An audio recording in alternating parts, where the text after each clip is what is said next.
এরপরে প্রশ্ন হলো, কোন মানুষকে দাওয়াত দিল, সে যদি ওই দাওয়াতে না যায় তাহলে কি গুনাহ হবে নাকি রিজিক ছিল না?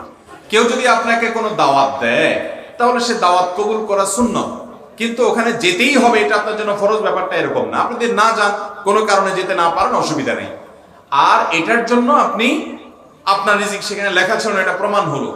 আমাদের দেশে অন্য দাওয়াত যা তা, বিয়ের দাওয়াত নিয়ে একটা বিরাট পেঁচাল আছে।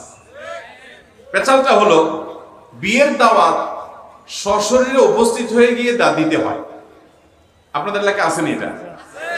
যে কার্ড নিয়ে ছেলের বাপ দুয়ারে দুয়ারে যায় দাওয়াত দিতে হয়। শুধু সেটাই না, দাওয়াত দিতে গেলে যে কত ক্যাচাল বাদে, যে ছেলে আসছে, ছেলের বাপ আসে নাই, বাপ আসছে তো কার্ড আনে নাই, কার্ড আনছে তো অনেক আগে দাওয়াত দিছে, কয়দিন আগে আবার স্মরণ করায় নাই, এরকম নানান দোষ আমার দেশে মানুষ ধরে কি ধরে না?